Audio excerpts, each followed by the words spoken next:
ゆっくりレ夢ムです。ゆっくりマリサだぜ。さーて、いつもの通り、閲覧注意なものを紹介していくぜ。本当に閲覧注意な画像や動画、解説もあるから、苦手な題材だったらブラウザバックすることをおすすめするわ。今日の題材はこちらね。実在する医療の生き物5000プラスアルファ。さて、今日はこれで動画を締めようかしら。おいおい、こんなに面白そうな題材なのにそれはないぜ。いや、何がおもろいねん。医療って、どう考えても私が嫌いなタイプの生き物じゃないの。しかも、プラスアルファ、って何？どういうこと？プラスアルファと言っているのは、類似する生物もついでに軽く紹介しようと思ったからだぜ。せっかくの機会だし、触れておきたくてな。私的には絶対触れられない方がありがたい話でしょそれ。いや、まず今日紹介する異様な生き物だが、そもそもレ夢ムが考えているものとは違うかもだぜ。レ夢ムが嫌いそうな気持ち悪い感じとは趣が違うしな。そう？じゃあ、例えばどんな感じの生き物を紹介するつもりよ。一言で表せば、そうだな。神様が造形を決めるとき、間違えちゃったんじゃないかと思えるような姿の生き物、といったところか。それを聞いて安心できるわけあるか？では、早速始めていくぜ。では、一つ目はこちらだ。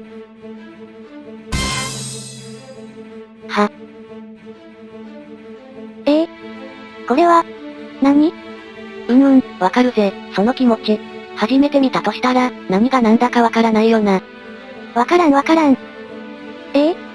れ、本当に生き物なの？もちろん、れっきとした生物だぜ。こいつはコンドロクラディアリラという海面動物だ。海面動物？馴染みがない種類ね。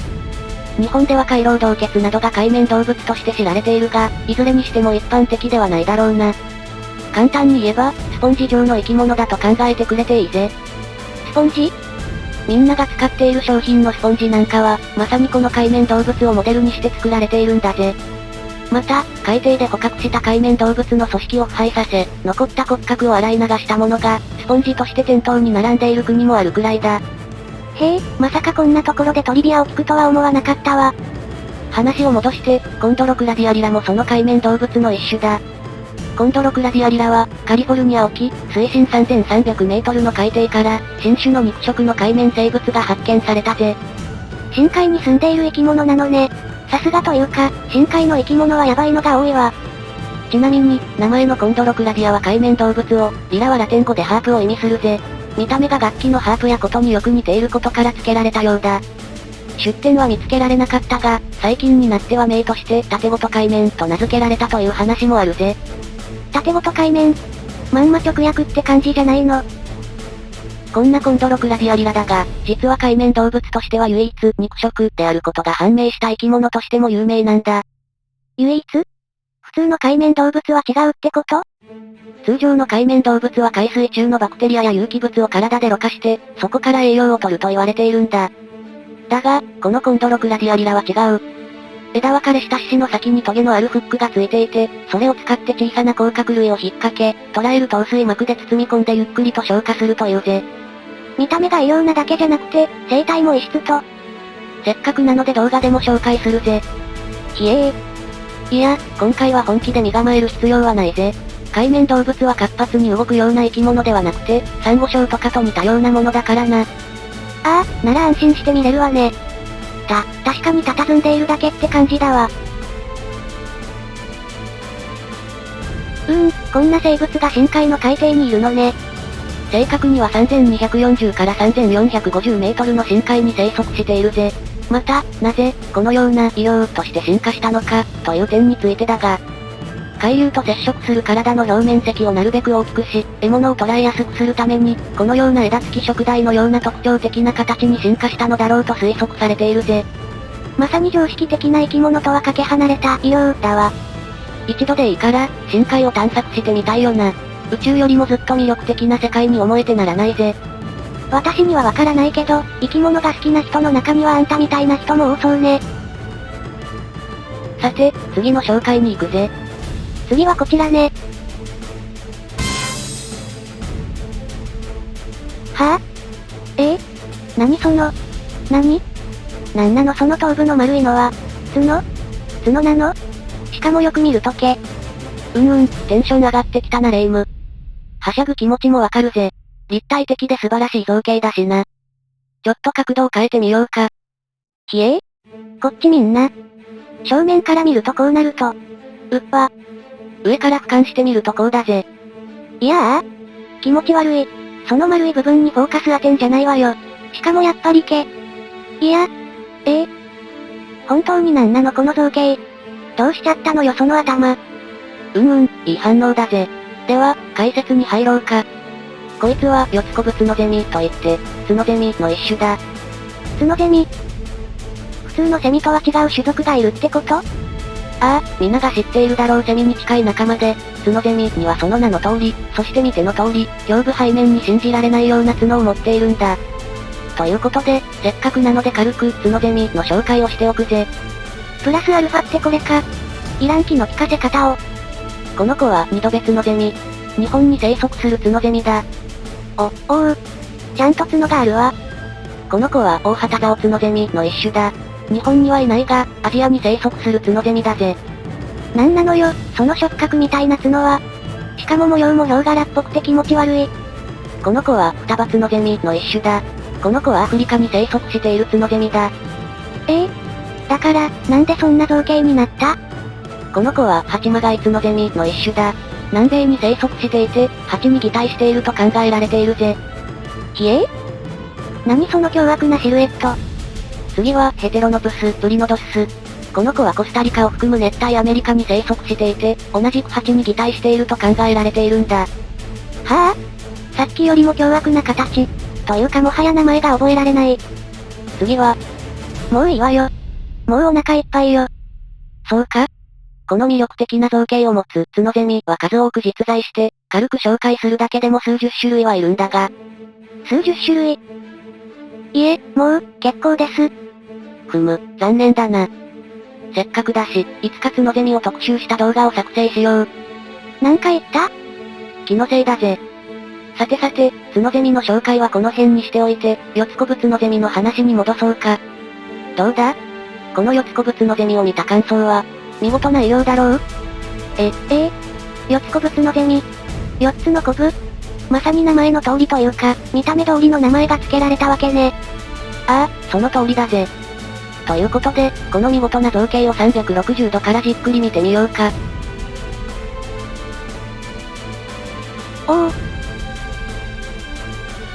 やっぱり、不思議な姿だわね。それにしても、どうしてこんな形の角を持つことになったのかしら。一般的に、ツノゼミの角には擬態や体を保護するヘルメットのような役割以外に、鳴く音を増幅させてできるだけ効果的に周りの仲間に伝えるという大切な役割があると考えられているぜ。だが、このヨツコブツノゼミのように、どうして、この形になったかは皆目見当がついていないものがほとんどだ。擬態ってのはさっき紹介されたようにハチとかにってことね。確かにハチに擬態すれば天敵から警戒されるかもだし、理由としては理解できるわよね。逆にこのヨツコブツノゼミみたいな造形。どうしてこうなったのか全く想像つかないわね。さて、まだまだ行くぜ。次はこちらね。なにこれ、首長。いや、てか、これ何の虫？見たことない。これ、首なのよね？この子はキリン首長オトシブミといって、オトシブミという昆虫の一種なんだぜ。オトシブミ？聞いたことないわね。そして、キリン首長オトシブミ。キリン、首が長い、オトシブミ？その通り、キリンの首のように、首が伸びていることに由来して名付けられた名前だ。キリン首長オトシブミはマダガスカルに生息していて、オスの頭と首は 25mm ほどあり、全長の3分の2以上を占めるぜ。まるでクレーン車のような形をしているが、メスの方は首もそこまで長くなく、造形としては通常のオトシブミに近いサイズ感となっているぜ。オスとメスでサイズが違うってのは、昆虫に限らず生物にはよくあることよね。だとしても、どうして、オスの方はそんな首になっちゃったのかしらね。正直、それは分かっていないぜ。オスの首の長さが何に使われているのか分かっていないんだ。ただ、キリン首長オトシブミは頷くような動作をよく行うようだ。そこに理由があるんじゃないかとは考えられているぜ。頷くって？この動画みたいに？確かに見事に首を下ろしているわね。オス同士の対決ではうなずく動作によって勝敗が決定し、メスはうなずく動作が上手いオスを後輩相手として選んでいるようなんだ。要するにうなずく動作を綺麗に、かっこよく見せるために首の長さがオスだけ長く進化したんじゃないかということだな。ほへ見れば見るほど異様な姿だわ。謎の多い進化の仕方といい、なんとも不思議な生き物ね。ちなみに、落とし組の中には他にも異様の造形をした子がいるぜ。せっかくだからそっちも紹介だ。またプラスアルファ？この子は66尾落とし組といって、キリン首長落とし組よりも首が長い、非常に特殊な姿の落とし組だぜ。首、長すぎでしょ。キリン首長落とし組には首に関節があったが、この66尾落とし組には関節がなく、完全な一本の棒状の首となっているぜ。また、より一層異様な姿じゃないの。まるでアローラのな。おっと、それ以上は言わせないぜ。さて、まだまだ行くぜ。次はこちらね。はぁ、どういうこと？見てわからないか？目を凝らしても何が何だかわからないんだけど。ちょっと待って。本当になんだかわからないわよ。どこが何で、どんな生き物なのかもわからないわ。では、まず、この子が何者なのかから解説するぜ。この子はアサシンスパイダーといって、雲殺しの雲として有名な存在なんだぜ。雲殺しの雲？こいつ、雲なの？ああ、実はこの子は雲なんだぜ。通常の雲とは似ても似つかない姿なんだ。よーく見てもらうとわかるが、左上の部分が頭であり、ちゃんと目がついているぜ。そして、右下の方が胴体だな。胴体から左に伸びている線や葉に伸びているのは足だ。そして、混乱の元となるであろう右上の棒部分。これは顎に相当して、この長い顎を使って、獲物である雲を捉えるぜ。言われてみてようやく理解したわ。そして、右上の部分、顎に掴まれてるのかしら？よくよく見ると、小さな雲が捕まってるわね。その通り、この写真はアサシンスパイダーが雲を捉えたところなわけだぜ。この画像なら、もう少しスッキリしているかな。これはまた、奇妙な姿ね。狩りの仕方からアサシンスパイダーと呼ぶ人もいれば、巨大な顎が海鳥のくちばしに似ていることからペリカンの雲、ペリカンスパイダーと呼ぶ人もいるぜ。ペリカンね言われればどことなくシルエットは似てる。かしら？改めて、このアサシンスパイダー。この子はマダガスカルに生息しており、他の雲とは全く違う生態を持っているぜ。アサシンスパイダーは活発なハンターであり、夜は森を徘徊し、獲物となる雲を探すぜ。そして、獲物を見つけたら、素早くその長い顎を使い、問答無用で獲物を捕らえて、挟み殺して食すわけだな。普通の雲みたいに罠を使うわけじゃなくて、狩りをすると、なんてアクティブな雲なのかしら。動画で見てみるとこんな感じだな。それにしてもやっぱり、この細長い足が気持ち悪いことこの上ないわ。解説の通り、ちゃんと顎を使って仕留めたわね。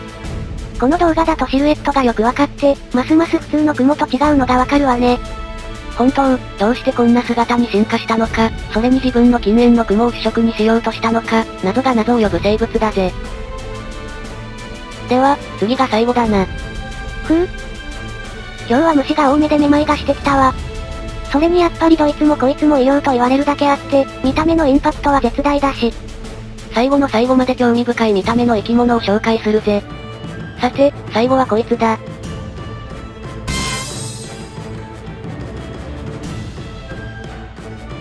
目？いや、目よね、それ？目が、どういうこと？落ち着けってレイム。落ち着いていられるか？まあ、ちゃんとじっくり見てみてくれよ。じっくり？これを？これ、実は作り物でしたとかそういうオチは？ないぜ。ということで、この子は三つ股や竜王のようよ。つまり、生まれてしばらくした頃の姿なんだぜ。三つ股や竜王のようよ？ってことは魚？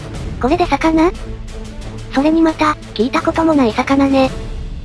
言う通り、三つ股や竜王の仲間は、深海に産する種類がほとんどであまり馴染みがない魚だな。この仲間は、北太平洋の温帯海域に広く分布し、水深約400から800メートル付近を遊泳しているぜ。また深海よ。納得だわ。三つ股や竜王は生魚では、オスは体長 50cm に達し、メスは 5cm 以下と、雌雄で体長が大きく異なるぜ。この幼魚時代はオス、メスともに非常に小さく、非常に異質な姿をしていることで有名だ。頭から飛び出したあの突起物は、霊夢が指摘した通り、ズバリ、目なんだぜ。ひえ？やっぱり、目だったのね。頭の背側面から頭の2倍以上の長い紐が飛び出し、その上に円盤状の目がついている、というわけだな。紐部分は視神経も入っており、非常に繊細な部分となっているぜ。ちなみに成長するにつれて、この紐部分は徐々に短くなり、視神経が頭蓋骨の中に引っ込まれて、いずれ目が頭蓋骨の中に完全に収まることがわかっているぜ。おかしいでしょ、なんで目がそんなことになっちゃってるのよ。大人になったら引っ込むっていうなら、最初から頭にしまっとけって。完全に化け物そのものじゃないのこれじゃ。どうしてこのような形状になったのかは、これもやはりわかってはいないぜ。一説では、広い視野を得ることができ、餌や敵を見つけやすくし、また、長く追跡できるようにするため、とか。体を動かさなくて周りを見ることができるようになるため、身動きすることで敵から見つかることを防ぐ、とか。とにかく、それっぽい理由は推察されているが、完全にはそれが証明されているわけでもないし、推察の域を出ていないのが現状だな。なるほどね。こんな恐ろしい姿。ちゃんとした理由があってほしいものだわ。じゃないと全然納得できない。ちなみにこの三つ股や竜王の幼魚、映像での記録は残っていないので、そこは紹介できないぜ。非常に残念で申し訳ないぜ。いえ、全然気にしないわ。むしろよくやったわ。だから、せっかくなので生魚の状態を見せようと思うぜ。え？これが三つ股や竜王の生魚だ。はぁ？生魚も化け物じゃないの？かっこいいだろ？別名、ブラックドラゴンフィッシュとも言われているんだぜ。ブラックドラゴンフィッシュ。名前が立派すぎる。そして顔が怖すぎー。このブラックドラゴンフィッシュ、驚くことにあのペンタブラックと同じくらいの黒さを有すると言われていて、生物の中ではトップクラスに黒いんだぜ。ペンタブラック。ああ、なんか聞いたことあるわね。確か、人工の黒い塗料で、光がほぼ反射しないとかなんとか。そうだぜ、そんな人間が努力して作った塗料に近い黒さを、この三つ股や竜王は進化の中で獲得したようだ。とまあ、もっとそこら辺について語りたいところだが、趣旨と離れてしまうので今回はこれくらいにしておくぜ。そういった珍しい特性を持った生き物に関しては、またの機会に紹介、解説するぜ。またこの三つ股や竜王。もとい、ブラックドラゴンフィッシュが紹介されるかもと。まあ、この幼魚の姿じゃないだけマシかしらね。何度見てもこの造形はおかしい。絶対おかしい。これは神様が造形を決めるとき、間違えちゃったんじゃないかと思えるような姿の生き物、と表現しても過言じゃないわね。以上で今日は終わりだな。いやー、世界には想像も絶する姿の、まさしく異様の生き物っているものなのね。ちょっと、気持ち悪い生き物とか、気色悪い生き物とかは見てきたけど、理解できない姿形の生き物がいるとは思わなんだ。今回に限らず、まだまだ容姿が素晴らしい生き物は存在するぜ。また題材に沿って集めて、紹介するから楽しみにしていてくれ。いえ、私は遠慮しておくわ。金輪際結構よ。さて、今回はこれで動画を締めるとするぜ。お気に召しましたら、高評価、チャンネル登録をお願いします。長時間のご視聴、ありがとうございました。